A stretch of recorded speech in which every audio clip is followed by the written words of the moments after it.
More than 1,000 protesters have been arrested in cities across Russia, according to a human rights organization, after President Putin announced that hundreds of thousands of military reservists could be called up to fight in Ukraine. It's the first mobilization of Russian civilians since World War II. International flights have started to sell out as people left the country. Russia has been losing ground in eastern Ukraine in recent weeks as Ukrainian troops recapture some parts. In his televised address this morning, President Putin accused the West of occupying Ukraine and engaging in nuclear blackmail. He again warned he'd use all means to protect Russia, including nuclear weapons. Our Russia editor Steve Rosenberg has this report from Moscow. Under pressure in Ukraine, Russia's president has chosen the path that is most familiar to him: escalation. To defend our motherland, its sovereignty and territorial integrity, for the security of our people and on the liberated territories, it is necessary to support the proposal of the Defense Ministry and Chief of General Staff to announce a partial mobilization of military reservists. 7 months after invading Ukraine, the Kremlin is calling up 300,000 reservists to support what it still calls the special military operation. And from Russia's commander-in-chief, this threat to the West.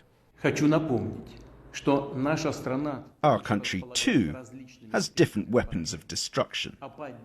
In some cases, they are more modern than those of NATO. If the territorial integrity of our country is threatened, then to defend Russia and our people, we shall, of course, use all means at our disposal. I am not bluffing. So why the threat, and why now? Well, in a few days' time, the Kremlin will try to annex a whole swathe of Ukrainian territory. Vladimir Putin's saber-rattling sends a message to Ukraine and to the West: don't attack, don't try to take those areas back.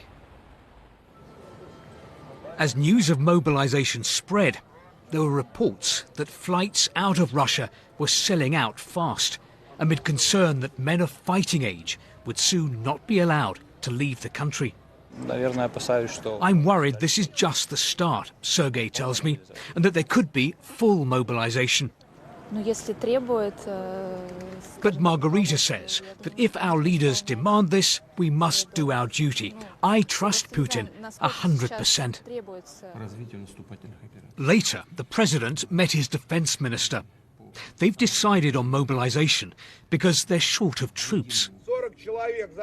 So short that in prison camps across Russia, this mercenary chief, a close Putin ally, has been recruiting inmates to fight in Ukraine, promising them their freedom if they serve 6 months with his group, Wagner, and survive. When Vilena went to visit her husband in prison a few days ago, she was told the husband, a convicted murderer, wasn't there. I said, "What do you mean, not here? He's been here for 13 years and suddenly he's gone?" They told me they had no more information. A few days later, he called me from a Ukrainian number. I know for sure that my husband is in Ukraine. Even if he agreed to go there, he was sent illegally. Sending convicts into combat is against the law. Now the Kremlin will be sending reservists to Ukraine. But in Moscow tonight, a protest against mobilization.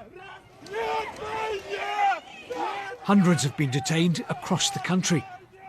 Not everyone in Russia is willing to stay silent about Vladimir Putin's invasion of Ukraine and his war with the West. Steve Rosenberg, BBC News, Moscow.